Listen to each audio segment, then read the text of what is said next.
Hello. This is Unprofessional Opinion. I am Richard. And I'm Melody. And man, we are back. I can say we took time off, but I think we just been doing life. Yes. We are not traditional. We don't have seasons. We just take creative breaks. Yes, and that's what we're doing. We back. This is a new feel. Hopefully you love it. I'm growing to love it. Of course, she was upset because she's not. Yeah, because I got issues. I ain't know I was that codependent, but I like to sit next to my babe so I can smell him. But he smells so good, I can smell him over here. I'm getting used to it. Yep, I didn't mind it. So this is our new form. I just wanted to say to everybody out there that is podcasting or that is just thinking about it. Build. Do it because you got something to say and we're listening. We love to listen. We get inspired. It helps with our day-to-day life. Yeah, definitely. Inspired and working towards stuff, man. Mm-hmm. I really love what I see. I love what we do. I love what others are doing. The creativity is going. So keep doing it. Mm-hmm. Another thing, I'm happy to be back here with you. Yes. This is a good feeling. We talk every day. I wish we can tape some of the conversations. I know this to us is second nature because we have these type of conversations all the time, throughout the day. Yes. We have them now. We've been incorporating our 15-year-old into these conversations. Yes, we have. So it's getting interesting. We learn more and more about him through these conversations. Ourselves, man. Like it's like one of those things where I want to know more, but how much more do I want to know? I know, right? You know what I'm saying? But we grow every day. My grandmother says if you're not learning, you're dying. So you're evolving and you're changing every day. So of course you want to know more. We don't use enough of our brain as it is. So you might as well learn more about each other if you got to learn something every day. True. So we got a few topics we're going to get to today. Mainly we're going to have a conversation. So this conversation is about, it's two parts. We might be a little long-winded today. Most of our shows don't last too long, but this one will. So if you like long shows, you're going to stick around for this one. If you don't, pause it and come back to it later. But this show right here, we're talking about competition between women. Mm-hmm. Why is it so competitive? Why is it so much, why are we not teaching our young women, the older women not teaching the young women, and so on and so forth. It's so many variables, but we're gonna get to those. That's your expertise. Mm-hmm. I'll give you my thoughts on it, but you're leading. So Unprofessional Opinion, Melody. Okay, and let me just start out by saying I know some really, really cool ass women that are bosses, that are beautiful, that are killing it at everything: motherhood, being a wife, being an entrepreneur, college graduates. So shout out to all of y'all. I have a few in my circle and they fill me up every day. So we're not talking about them. Yeah, we're not talking about them, but I'm sure the women that they are now, the reason why they are the way they are is because they felt what I felt with that competition, and you feel it early. You feel it. I don't know if it's a black woman thing or it's just a woman thing. I can only say it from my point of view, where I'm a black woman. So I know in my community, I felt it hard. I felt it from my aunts. I felt it from my in-laws. I felt it from cousins. And maybe at times I was the culprit of it. I don't know, but that competition is like we can't even love each other fully because we competing with each other, and it just comes out of nowhere. And it's so hard to understand. Yeah, I've seen it. We spoke to it before. We've seen even when we first met each other, right? I think men do it, but it's more of like sizing you up. Unless you're seeking a brotherhood or a fatherhood from a stranger. Women of strangers, meaning you came into a new situation because you were my girlfriend, my family was like, oh no, you got to go through the gauntlet before we accept you. And I was picked apart. I was like, and picked apart to the level like where they weren't even those type of women. They're not catty women. They're really kind-hearted. But it was like, oh, a new woman in the family. We don't know her. Let's see if she gonna last. So it's literally like going through boot camp. Yeah. Like, let's break you down and see how far we can break you down and see if you're worth it. And you do get to the point like, I don't know if I even want it. Like I don't know if the prize is worth all of this trouble. But I honestly like a challenge.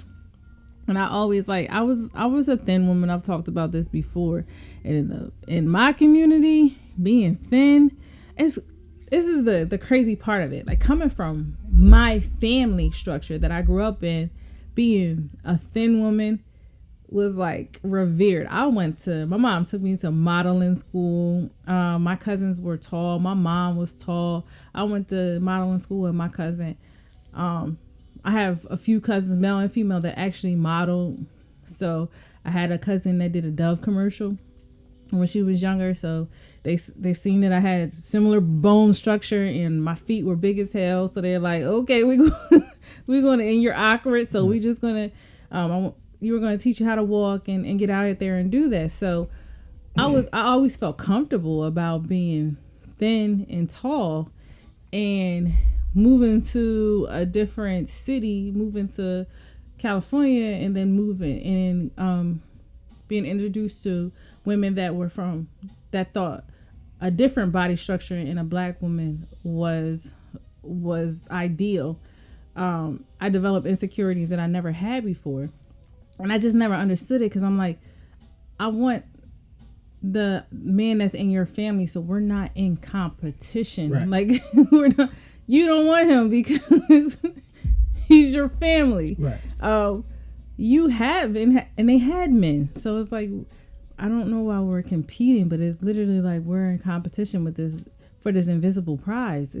Is weird. So when I came into California, it wasn't, I say your family, but there were so many other women.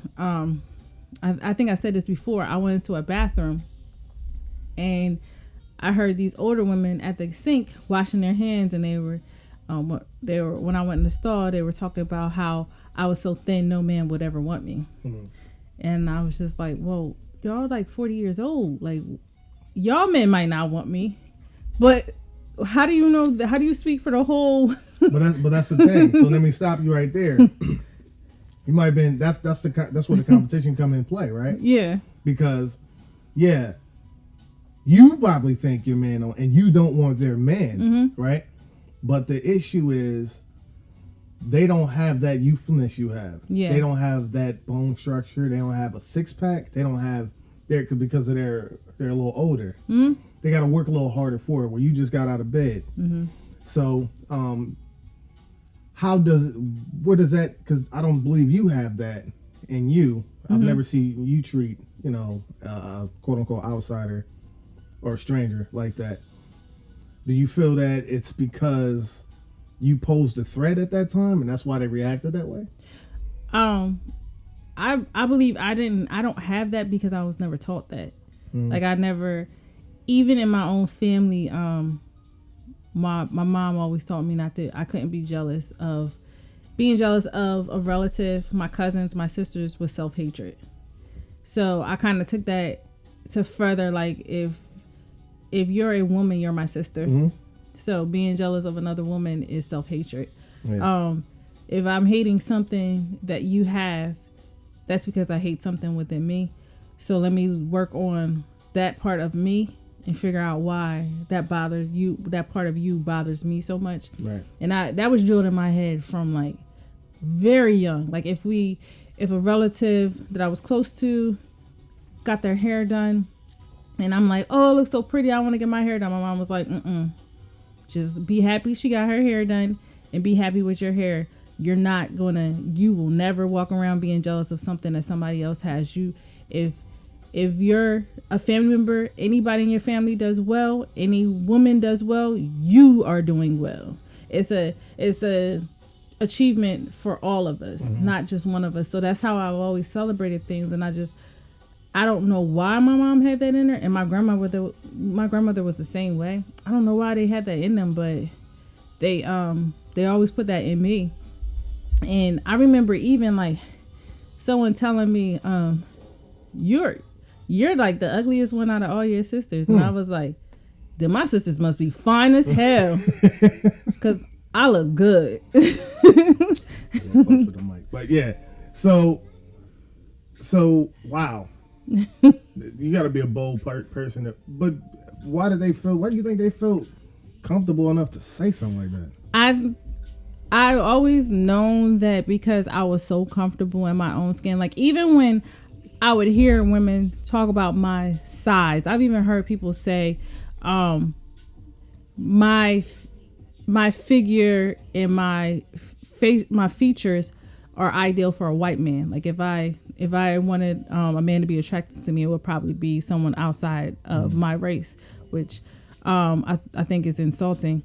But I think even with hearing that, I would always look in the mirror and I'm like, I think I'm pretty. Yeah. I like who I am, and I like what I got to say, and I think I'm a valuable person in a society. And I feel like there are a lot of people walking around, and outwardly they may think that their outward appearance is beautiful, but they hate who they are inside. And you have to value yourself and have self-esteem. Self-esteem and self-values are two totally different things. And a lot of people think that a person that thinks highly of themselves, that goes to the gym, that always looks beautiful, has high self-esteem. That is like putting their best foot forward. But they may hate who they are on the inside. And that's the part that you have to work on. And I feel like I worked on that. I'm always on the journey to work on that. And I remember when I was starting to feel a little down on myself, and my aunt was like, you need to write this down. And she had me write down affirmations.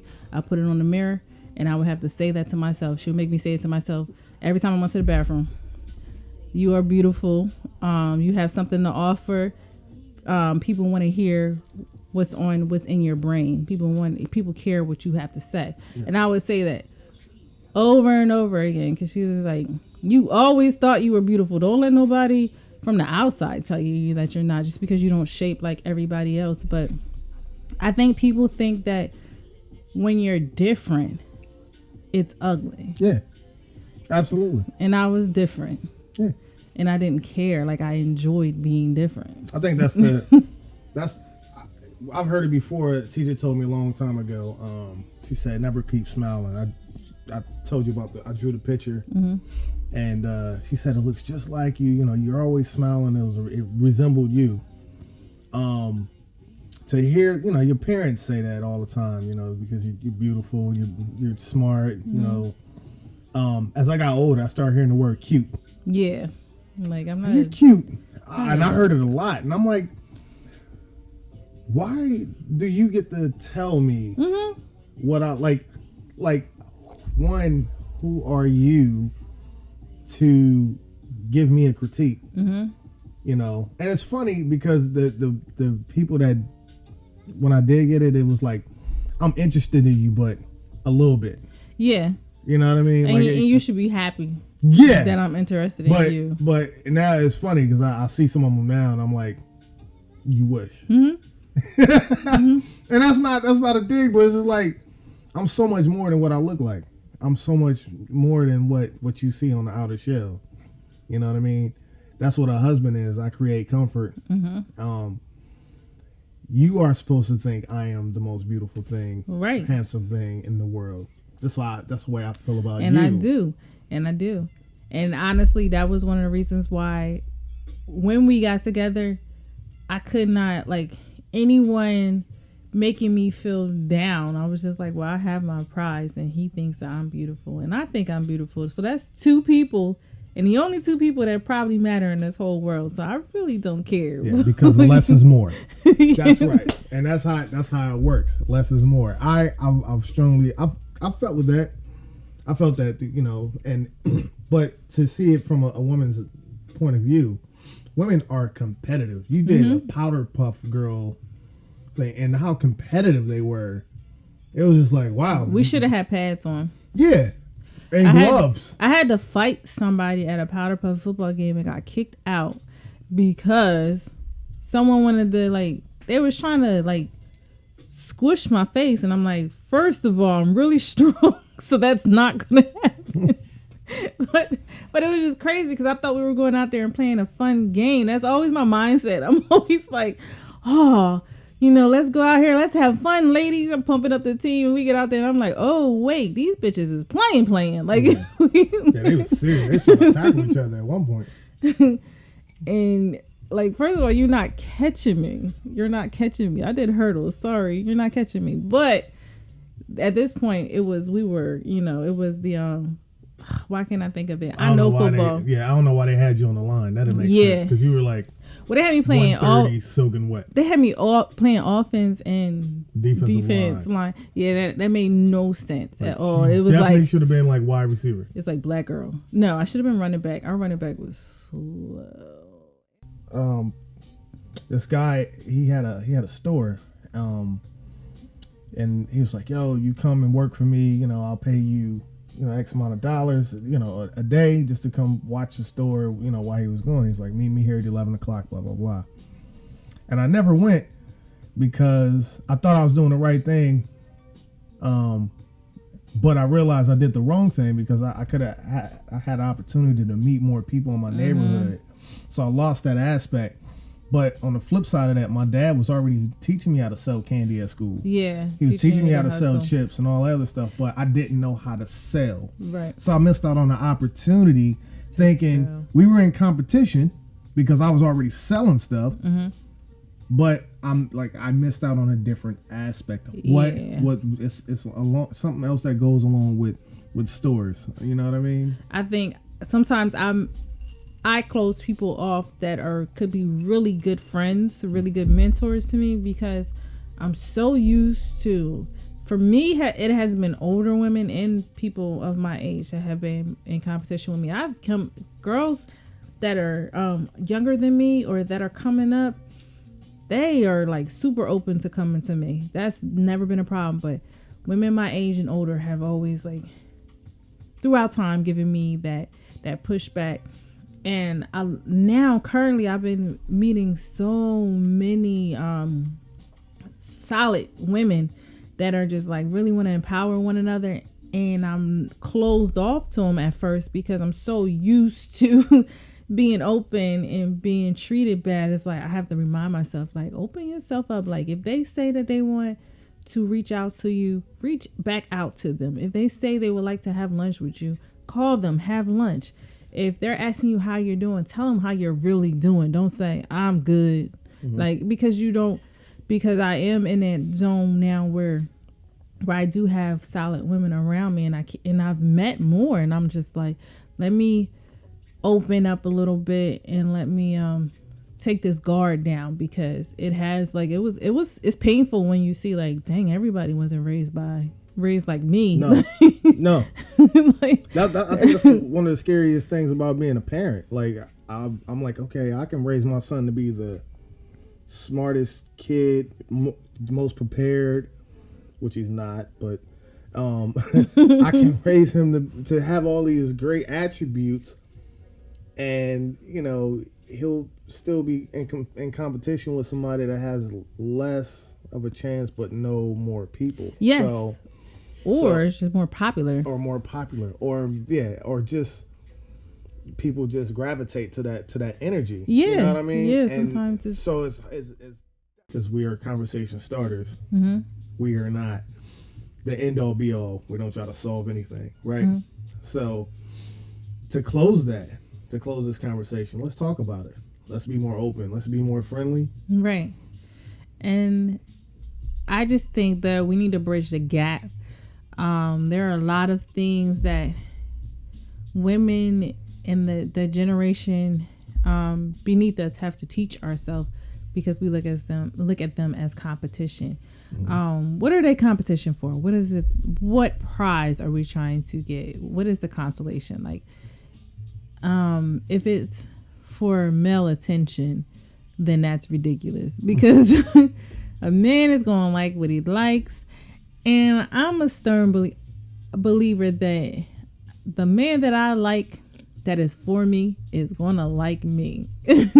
and that's always what I'm like, what I thought. I'm like, if somebody turned me down, I'm like, well, that must be me because you're not for me. Like, I never took it as like, oh wow, like yeah, I would be like a little sad, but the next day I would be playing Biggie and dancing in the mirror. Like, I didn't really get upset. Now, if you were to say, oh, I didn't like you, it would have been a gut punch, because literally you were the first person that when I seen, I was like, there was nothing about you that I wanted to change. Everything about you was just like ideal, and talking to you made it even more ideal. So that competition thing is like, if it's for a man, if he's for you, he's gonna want you. You don't have to do all of that, because I've seen the women that have been in competition with me. It's crazy. I've seen some of them with their spouses, and their spouses would kiss the ground that they walk on. So that's not the competition. It's literally like an imaginary competition. And I think it was put in us. Of course, we know where everything stems from. We know where it stems from. So it was put in us since we got, to the stolen ground, and we just continue to perpetuate it, and it really infects our relationships. And I hope that women can learn it sooner than later. Like, if you see a younger woman and she wants to be married, but she's struggling to find the right person, if she's dating the wrong person, or as a single mother and she's raising her children, and you see her making bad decision after bad decision, won't you reach out and help her instead of just sitting there having conversations about her? Why don't, if you're in her vicinity, if you're in her circle, if you're in her village, why don't you give her constructive criticism, not just criticism, not just judgment? Because I'm sure you were there before. There's so many, and there's things that we could have taught probably women that are in those situations before they got to those situations, but because when even mother-daughter dynamics, I've seen mother-daughter dynamics, healthy mother and daughter relationships. It's like when the daughter reaches a certain age, they're in competition with their mother. It's like, it's sad. It's like they can't even, the daughter's too proud to go and talk to the mother about what is going on with her, because she's scared of judgment, and the mother is too proud to go and talk to her daughter because she just feels her daughter should just know these things. Should bump her head. Yeah, because that's I taught her better. And it's like, no, sometimes people need to be retaught. Sometimes people need to be reminded. I do. When we do a test, when we study for a big test, we study for it over and over again, but they give us a study guide, a practice test, so that we can be refreshed of everything that we've learned. So why can't every time your child bumps their head, you correct it? A mother will correct the hell out of her son. A mother will rub her son's back and, let him know that it's okay. I still love you. You're doing the best you can. Do the same for your daughters. Daughters need to be loved the same way. Daughters are loved with brutality a lot of times. And so, from a mother, and then they teach their daughters the same way, and they go out and they treat their friends the same way. I didn't reach that stage with my mother. Maybe I would have been loved the same way. I don't know, but we didn't reach that level yet. So fortunately for me, I just got the stage where we were just, like, she was just nurturing. I honestly don't think that she had that in her. So I don't know if she I don't know where she got it from, but she was like that. My dad's mom was like that, and it's just not competitive. And I've seen women compete with my grandmother, and my grandma just laughs it off. just laughs it off, like, I don't know what they trying to do, but I don't care. So I was just saying that to say, like, a lot of marriages, a lot of relationships would probably be a lot better if we just were a lot easier to one another, because we are like, our relationships, our sisterhood is very important, and we got to build that community with our sisters where they can come to us and they can cry on our shoulders, and we can tell them, girl, that ain't nothing, like, go home and put on some fancy lingerie. Shout out to Fendi. And, you know, go please your man, let him please you, enjoy yourself, you know. It just, sometimes we need to be that for one another and not be like, oh, I knew it, I knew y'all was having problems, you know, not being that person. Shout out to my sisters. So before we get out of here, we gotta say what's up to our podcast folks, our family. I like to consider them family. That's what we do. To the ladies' lair, their shot glasses here, and we'll put that up on our YouTube page right there. Boom at the bottom. Our merch is at unprofessional-opinion.com. Boom, right there. What are we missing? Our YouTube channel. Keep subscribing. Yes. Tell a friend. Like and subscribe.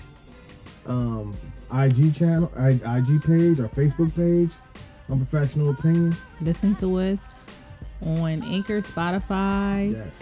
iTunes. iTunes, Apple, or what was it? iTunes. Yeah, iTunes, Apple. Come check us out. This was we're back, man. We're rolling. Let's keep growing. Let's not stop the conversation. And if y'all haven't already, check out Custard Chronicles. Custard Chronicles. They are a dope podcast. Also, you know, giving talking about relationships in a way that's so authentic, in a way that it's not corny. Like it's a lot of talk about being lovey-dovey and all that's corny, but no, it can be such a beautiful thing, and it can be. I really feel like I'm being my most the coolest part of me is, you know, doing podcasting with my husband. So shout out to them, because they have a dope platform and we enjoy what they have to say, because we enjoy it. We listen to it. I listen to it in between my little work breaks, and Rashard listens to it on his way home from work. Yep. So him, was it We Need to Talk 23? Yes.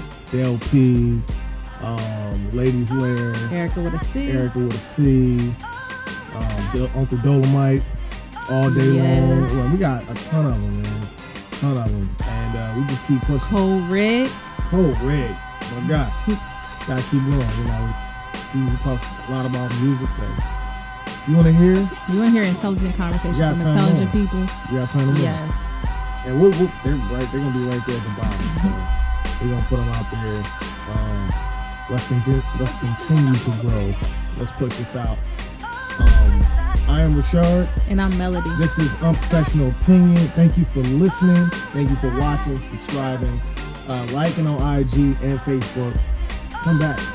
Please do. We're gonna do this again. Thank you.